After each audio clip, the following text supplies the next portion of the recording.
Welcome. This is For Better and Worth, the podcast where we don't believe you have to sacrifice your relationship while you build your net worth. We are your hosts. I'm Chris. And I'm Ericka Young. And we're so glad you joined us today.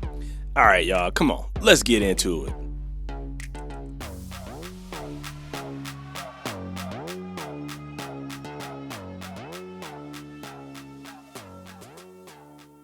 Hey, folks. Welcome back to the show. We are so glad to be back with you. And I'm super excited, personally, to talk about this week's topic. How about you, babe? I'm pretty excited about it. You know, I think it should lend for some interesting conversation, and that's what we always strive for. Rather, is to have some interesting conversation. So, let's see where it takes us. Yes. So, we like a little bit of reality TV, and I know that we have mentioned one of our faves on the podcast before, but enter Married at First Sight. I don't know why I like this show. Can you figure out why you like this show? Because I think I would probably flip out if one of our daughters decided to get married at first sight. Yeah, in real life, I don't think I'm feeling it, but just from the entertainment purposes, it's interesting, you know, and it's a way for you and I to spend time together and watch shows and things like that. But, you know, I don't know. They try and get a cross section of people that, you know, some are the good guys and some are the villains. And so it's just interesting. But I think as we've been watching this, one of these more recent seasons, we saw something on there, and we heard something on there. And I think that's what prompted the whole conversation today. Yeah, absolutely. I feel like I'm fascinated with people who are brave enough to get married at first sight. And when this issue came up, it was surprising. But also, when you don't know a person, it shouldn't be surprising that you something comes out their mouth and you're like, wait a minute, did you just say that? So, you know, since this is a money podcast and many of the people who are listening are in a coupled up boot type relationship, I just figure, hey, you know, what if we had a conversation about this in particular? So, babe, what is it? Bring it up. Well, you know, this is a relationship and money podcast. Yeah. I think it's highly appropriate. But in this particular episode we were watching, there is a couple, and they were talking about where they would live after this, you know, quote unquote, experiment was over, and they were trying to figure out what was next.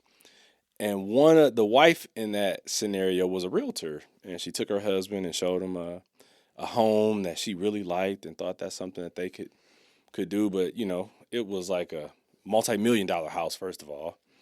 And she asked him a question. She was like, "Are you going to buy me a house?" And it was just like that. "Are you, husband, going to buy me a house?" And I laughed when I saw the look on his face. He was like, what? And his response was, "We can buy us a house." Yeah. And so it was interesting. And, you know, she went on to talk about how she had friends that, you know, their husbands bought them houses and cars and this and that.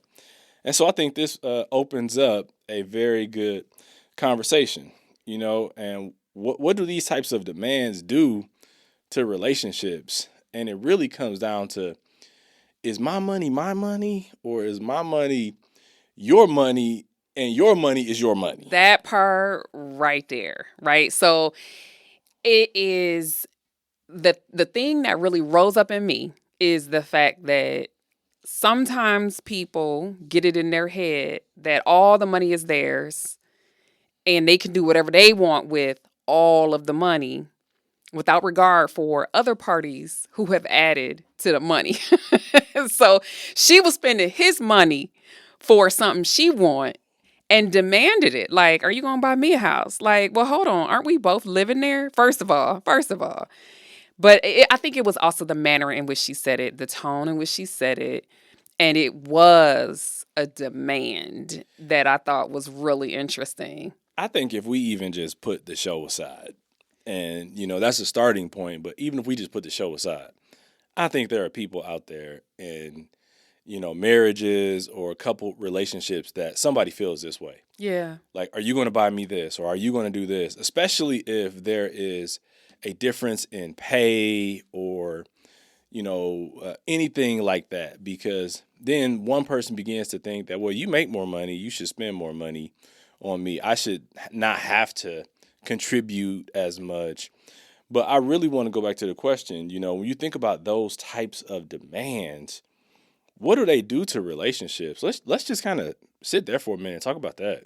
It's not healthy, period. It's not adding to people feeling included, people feeling like they're valued. It's not, you know, helping and supporting a healthy dynamic. And I think it's also not a great way to communicate. When you demand something, others feel pushed into a corner. And so that's not helpful and it isn't healthy. And I think we have to really choose our words wisely and think about the ramifications of behaving in such a way where someone feels like you're putting demands on them. That's not, and I don't like to use the word fair, but I do think that this is an unfair demand or an unfair position you put your spouse or partner in when you place a demand on the money in the household, no matter who brought it in. You know, considering that we've been married for a long time, and when we started out, we had our incomes were close. At one point you made, more money than I did, but we always had the approach that we were putting it in together and we were building. And now, fast forward all these years and the fact that we have daughters, I think about them also, and like I wouldn't want them making those types of demands because we've raised them to be empowered. We've raised them to, go out, be, work and, Be an asset. yeah, have ambition. And that's what I was building to. We want them to be an asset versus a liability. And so I just was pondering and really just thinking about this. And I was like, man, where did she learn this from? Yeah. And she was in the South, so I think it might have been a Southern mentality. And nobody out there in the South, don't send me any hateful comments or anything like that. But I think it's a mentality sometimes in the Southern places. And she mentioned that her friends, she's seen this happen where in this way, where a spouse bought the other spouse a house. And she made it sound like this is something that she was used to being witness to. Yeah, it sounded more like an expectation. Yeah. Like, look, you marry me, you gonna buy me a house, car. I'm gonna take my money and do what I want to with it. But And I think that's unattractive.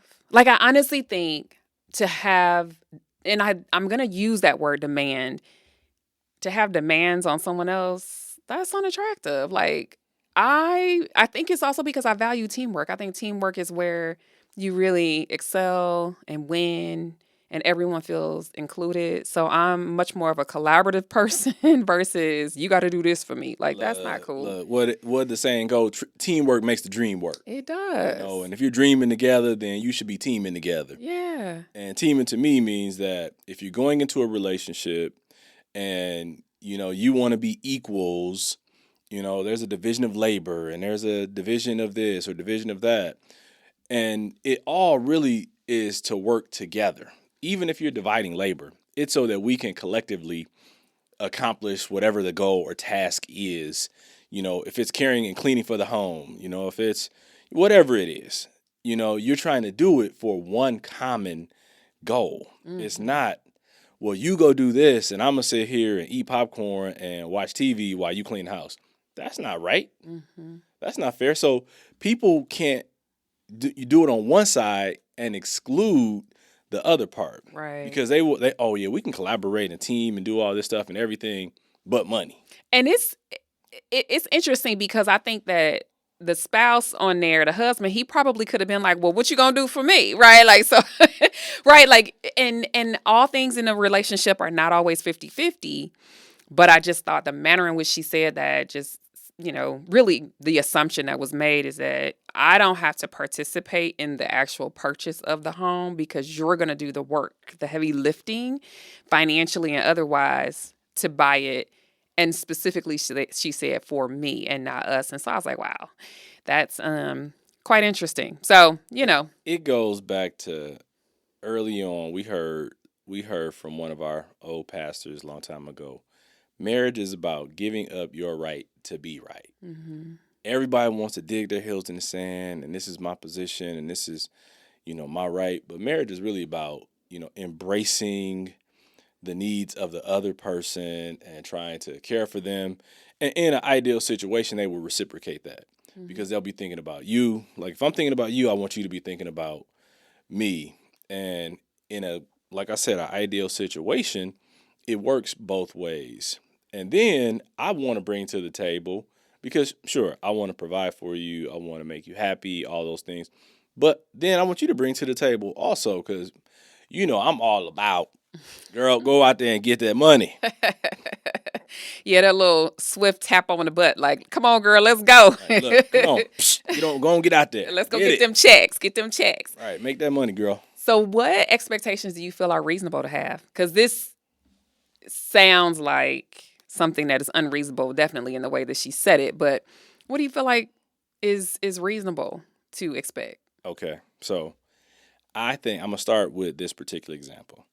I only think that's reasonable if they have had a conversation Mm. and it is where I'm going to stay at home, we're going to focus on having kids, I'm going to leave the workplace, but that requires a dialogue. Mm-hmm. That requires a conversation. And then it's still not, are you going to buy this house for me? It's like, okay, where are we going to buy a house? How much of a house are we going to buy? Mm-hmm. We're going to be living on one income. That's a whole different scenario. Yeah, because it definitely sounded like her expectation was the house I want. Like, will you buy the house I want for me? And you get to live there. So, I mean, we're taking it a couple of steps further, but I feel like when you say, are you going to buy me a house? It's the desire that she has, like how she wants it to look, what's in it, blah, blah, blah, where it is, versus reasonably saying, hey, babe, what are we going to do together? So to go back to your original question, what are reasonable expectations? Mm-hmm. I think anytime people enter a relationship, they have to start out. And people have been asking me, what's the keys to, relationships? You guys been married 25 years, what? And I always tell them, it sounds cliche, but you have to communicate, Mm-hmm. right? And I think a reasonable expectation is at the onset, let's begin to talk about what our life together will look like, what it could look like, how we want it to look. And then say, okay, we want to live in this certain neighborhood, or we want this type of home, or, we want these cars, and, we want to eliminate debt, and hopefully they're on the path. They have the mindset like we did. We want to create, a legacy and, be financially independent, all of that stuff. But that all requires a pretty substantial amount of conversation Mm-hmm. and, really setting a baseline. Because in that conversation, there's give and take. Well, I'd like this. Well, I don't know about that, but what about this? And that's where the compromise begins. Mm-hmm. And so you set the baseline and the expectations, and you talk about income. Well, this is what I make. This is what I'm bringing to the table. This is what you make. This is what you bring to the table. And I think after you just having that conversation, there is a major milestone that occurs early on. And you know where I'm going because you got to make a very big decision when you first get married when it comes to money. And that is, are we going to have one account or are we going to have separate accounts? Oh, Lord. See, you going now. All right. Don't continue to listen, first of all. Continue to listen. But also, second of all, yeah, that's serious business. I want to back up because what the biggest thing that I heard you say is that the expectation should be that everybody participates in conversation, that you are heard, and that everyone gets to speak. That is so vital because if people are making decisions independent of true teamwork type conversations, then somebody is going to be left in the dust, right? But let's just back up a little bit further too, because communication is reasonable to expect. But if we only had communication and didn't have sex, we got a problem, right? Come on now. Well, you got to make it work. That's something that makes the teamwork make the dream work, right? That might get somebody a house bought. And then So somebody's got to make some money because you can't live life without it. You need to really be able to communicate about it. You need a little bitty of sexy time in there. You Yeah, you know, could be a panhandling couple, I guess. I suppose. Not Hey, really, not really ideal or optimal, but I mean, I think there's a show for that too. I don't know. But I think that there are some reasonable expectations in a coupled up relationship. And you're right. I mean, communication is at the center of all of it because, they're not independent. They're not independent. But here's the advice that I would give, new couples or couples that are, established but merging. You've heard me say it that today there are too many people who are in this, you know, quick quit generation. They think that it's easy to just quit quickly and get out of a marriage, whereas going into it, you have to have a level of commitment. And commitment means that when things get tough, you're not going to pull the eject. But when things get tough, you're going to sit down, you're going to talk it through, you're going to work it out. You might have to go sit in your quiet space and get your mind right, or, go do what you have to do to come back and engage, but you're not going to walk away.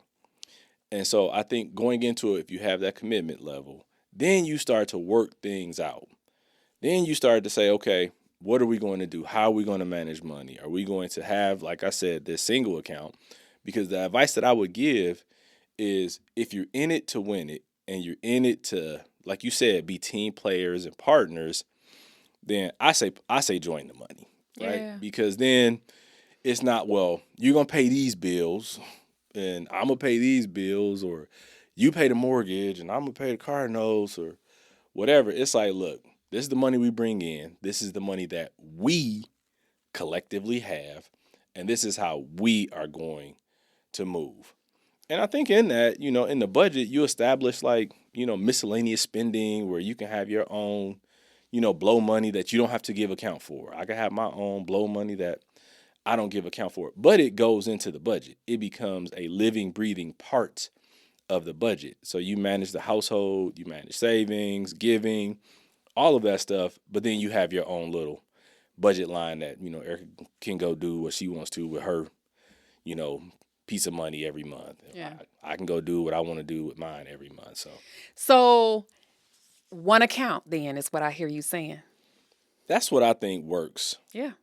And that is, in my opinion, the highest level of unification when we're talking about having one account as a team. All of the money goes into that account and all of the money is managed through that account. And that requires a huge level of trust. Right. And so I am definitely like you. I'm an advocate for that. I also understand that as I have been working with clients for many, many years, that not everybody is ready for that. A lot of people worry, fear. They are just scared to put all their money in the account because they are, well, one, I've seen that a lot of people, when they've been in their careers for a while, they're used to managing their own money. And so merging with someone else, it's more challenging when you've done it for a longer period of time on your own. When you're young, like we were in our 20s, we didn't know any better, right? Right. We And didn't know. we didn't really have any money then either. We So didn't it have was anything. easy to Yeah. throw it all together. But so then I think the next piece of advice I would give, you got to take a step. The next step down is we're going to have a common account. Yeah. So Household account. right. So maybe we're going to create one common household account. I'm going to have my account. You're going to have your account. But then I say you equally put in to that account, Yeah. and you manage the household from that account. So you're mutually contributing to the overall care and upkeep of your home. You're paying the bills, the mortgage, car, whatever it is. And I know we have friends that they pay their own car notes and they kind of do things differently out of their own accounts. But I think this is that next level down, is having that common household account. So the highest level, like you said, is a unified, single account. And then I say the next level down is that household, that single household account where then you both have your own separate accounts. So I want to circle back on that one. The one thing that I'll say about having that household account, and also when you pool all your money together, is it honestly makes it super easy to track everything. Like it requires trust because everything is seen in the same place, right? So and everyone has access to the accounts. Where I have found that people have challenge is when, you have separate accounts and then your spouse doesn't actually have access to your account. So there could be a lot of secrecy going on. There could be a lot of behind the scenes things going on, and if I go shopping, you see that stuff on there. Like I could tell you, yeah, babe, I just bought something from, Nordstrom Rag, one of my favorite places, right? But you see it come through the account. So there's no hiding that, right? There it just is there. And so then either we've had a conversation beforehand or you see it or whatever. It is what it is. And so I think it requires trust to do it. And it also leaves no room for secrecy because we're not trying to hide stuff from someone that we care about. The other thing that I think is something to think about, because this again is also something that happens, is that some people just aren't trustworthy or are not great with handling their money. True, true. And so when we're talking about where people are beginning, you kind of have to understand what's going to work for you in the moment as you grow and building that trust factor and not having any secrets that are left untouched. And so for those who have a real challenge because they're not great, and by that, let's be clear, I'm talking about they overdraft their account, their money comes in and out very infrequently or differently. They're waiting on sums of money that take, over 30 days to come in. And there just is, or they have tons and tons of debt and they're managing things on a, day-to-day basis versus on the monthly basis. There's a lot of cash coming in. So there's a lot of different factors as to why it might be challenging to put everything into one pot. But creating systems and working with each other as a team and figuring out what each party needs in order for them to be successful financially, I think is really, really important. And so for lots of folks, their system works and that's great. But I think the two things to really pay attention to and maybe have good conversations about is the trust factor and how, what do you consider a secret if you have separate accounts? What are you withholding that it isn't, being helpful for your actual relationship? Look, I'm not gonna sit here and act like things don't come up and people don't uh, do different things in the way they handle money because it's complicated. But I really and firmly believe, and I'll say to everyone out there listening, is that if you're going into, a committed relationship, be it marriage or, if you're in a long term relationship, you're building towards something.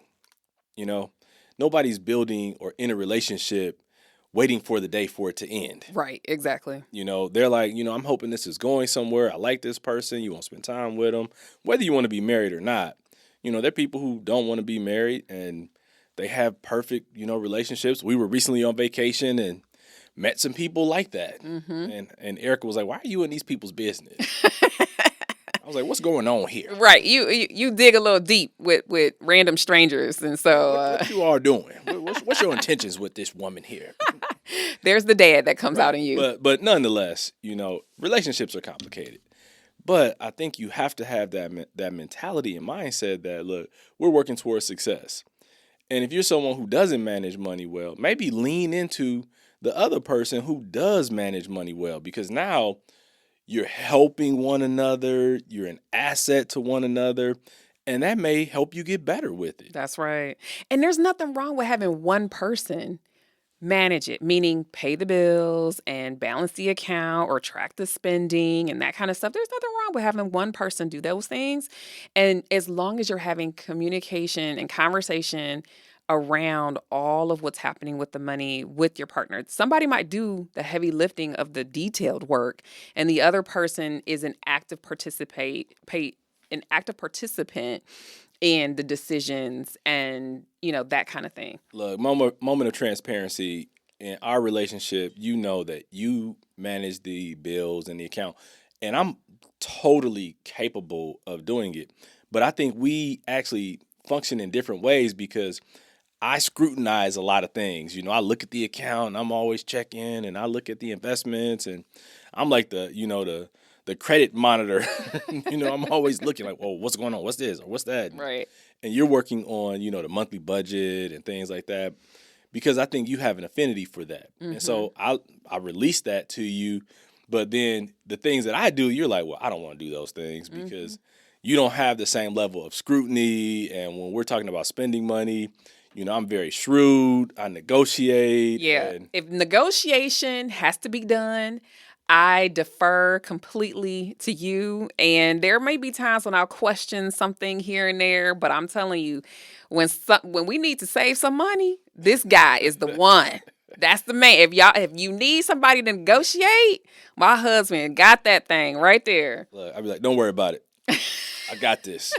Sometimes I have to say, husband, can you pull back? Just make sure, just pay the dude, pay him. I said this recently. I'm like, please don't negotiate this further lower than what it is because I want him to come back and do some more work for us later. So he can be shrewd to a fault as well. Look, I pay people reasonable wages. That's what you said, and I also rolled my eyes when you said it. Look, it's not how much money you make; it's how much money you keep. True, but guess what? When you're paying somebody to do a service I for know, you, I come know, on I now, know. come I don't on know. now. I think I get a weird satisfaction out of. You do. What's the laugh? Do the laugh, babe. See, you know what? Nothing about that sounds like the other person is winning. Okay, when negotiation is Right, supposed to right. be a win-win situation. Okay. Lord convicted me. All right, I got it, Lord. I'll make sure I pay people fair and just wages. That's right. That's right. So you mentioned something that I think we need to circle back to because this is always something that comes up. And you said if there is a household account, every party puts in the same amount. And so there's lots of questions or concern, even, or people who feel it isn't fair to do that when there are pay inequities, right? So essentially, if one person makes twice the amount of money as the other person, that they should put twice as much into the household account so that it is equitable. And um, what are your thoughts on that, husband? Wow, you said I said it. Then you asked me, and now you're like, "What are your thoughts?" So, do I dig my feet in, or do I just have a meaningful conversation and dialogue now? Just be Well, honest. naturally, in situations where someone makes twice the other person, yeah, you should put a fair portion in. And if there's always situations where not everyone makes the same amount, there's usually a major breadwinner in a household, or some households there's only a single breadwinner. So if you're the only person working and providing income, you can't expect someone to put something in that they don't have. But in those situations, we know that stay-at-home parents, they definitely are contributing to the household with a myriad of other things that they do. But in the case when we're talking about two working individuals and they make different incomes and one significantly makes more than the other, then I think the expectation and their bandwidth would be to put more in because they have the ability to bear more of that load. But I would still expect even the person who makes less in that relationship to put a, corresponding portion of their income into it that would be appropriate for them. Mm-hmm. And so if somebody's making, 75,000 and somebody's making 125,000, yeah, the person who's making 75, they shouldn't be putting the same amount in, but they should be putting a fair amount Yeah. into that common household account that is commensurate to what their particular income is. Yeah. And I think that this is where insecurities rise up. This is where people start feeling some kind of way about their income and what they're bringing to the table. And addressing this helps them to feel better about one, contributing, but also about the fact that their portion um, can give them a little bit of freedom too, that they don't have to put all of their dollars in simply because they're only being, they're not making as much as the other person. And so it garners a little bit of self-esteem when you're able to have that conversation. The one caveat that I'll say, like I still will absolutely say that the highest level of trust and transparency is to put all dollars into one account and then designate how much each party has for miscellaneous spending, blow money that they don't have to account for. Um and so then you eliminate showing continuing to show the discrepancy, because I think, you always have to reevaluate. This is something that you're always going to have a conversation, because when someone gets, has a promotion, or you move into, a bigger house with a bigger mortgage, or kids are a part of the conversation, you're going to always have to revisit, are we both putting in a fair amount? So there's this constant revisiting of the inequities present in terms of pay. And that, I think, is something that people don't think about.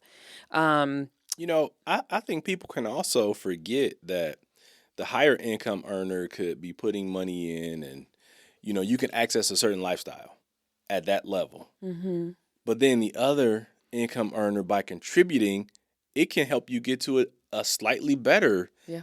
lifestyle, or it can help accelerate a debt reduction plan, Yeah. or it can help accelerate a savings plan, or I mean, there's a number of different options that you can put into play.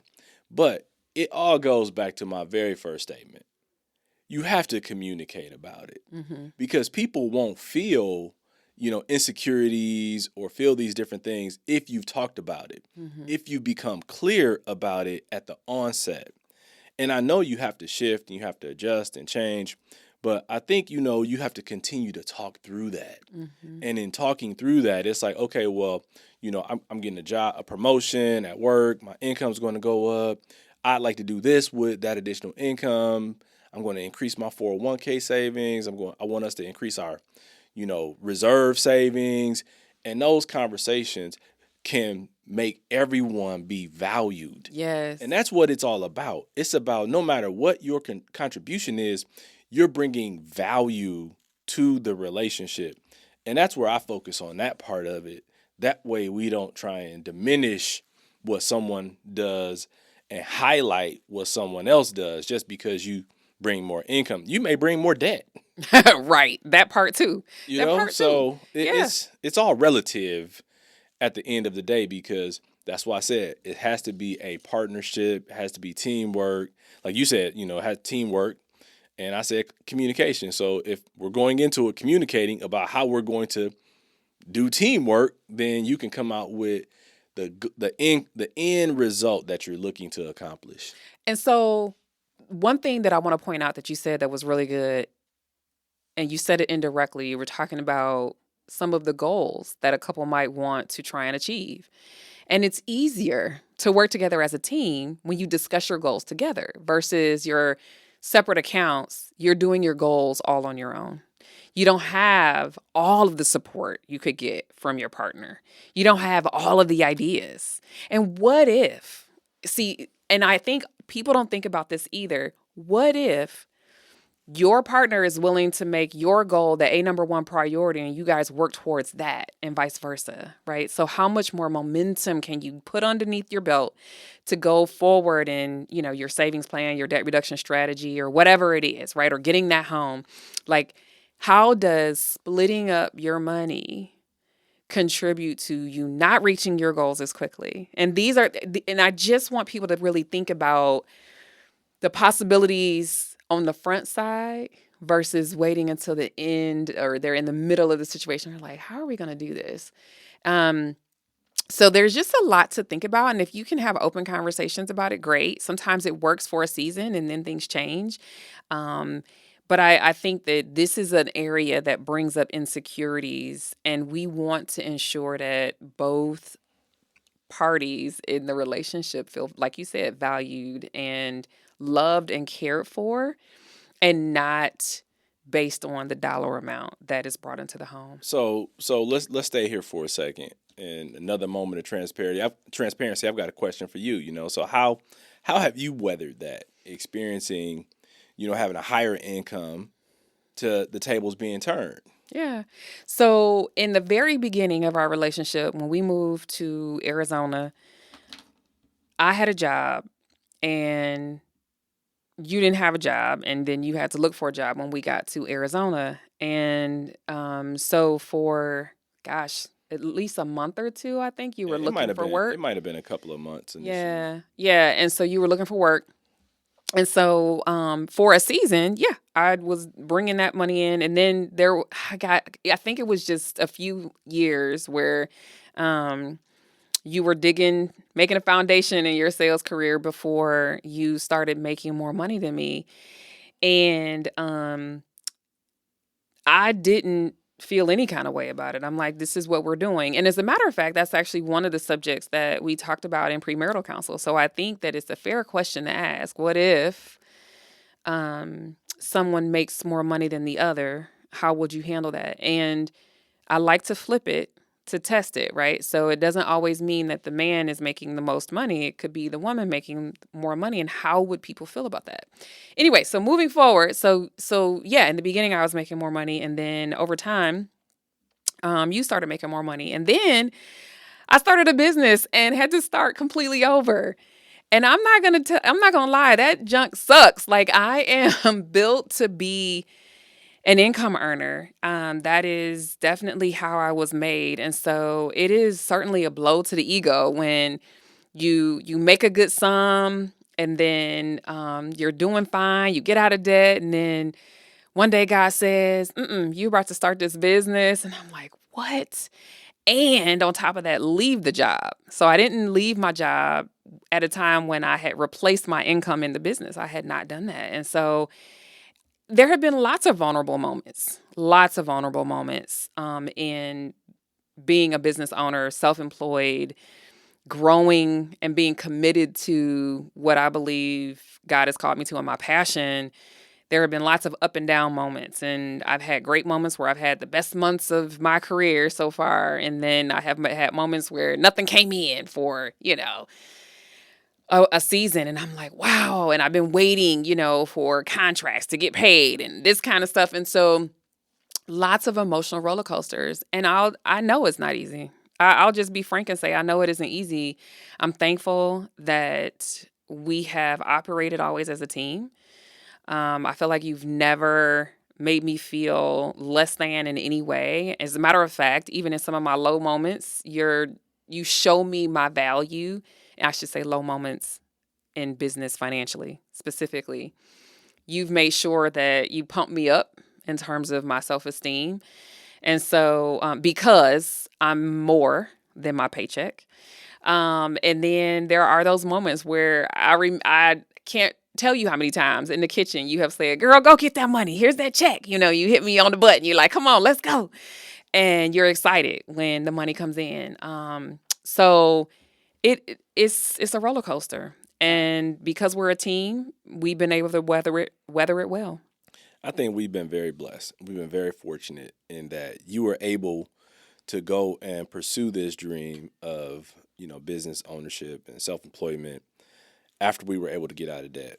And at that point, I had an income that more than accommodated what we needed, from a household perspective.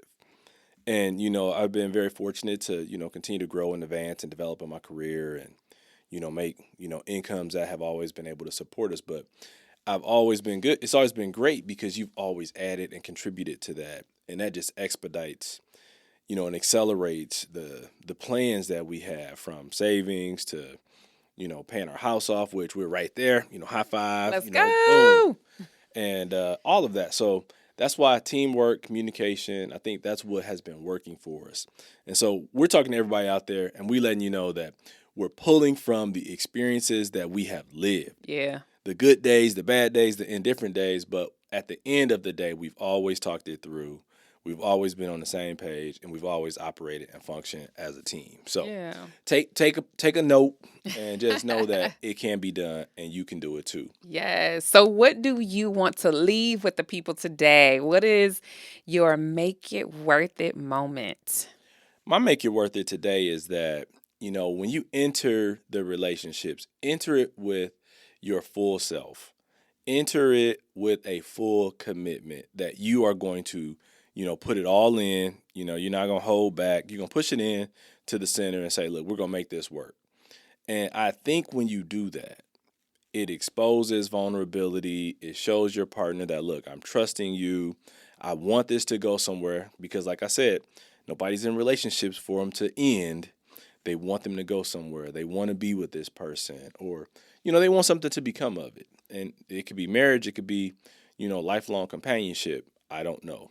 But I think if you show up with your full self, ready to really talk it out and contribute, and be an asset of some sort, it's not just income. It's your ability to budget, maybe better than your partner, or just the way you look at life and how you move and your flexibility.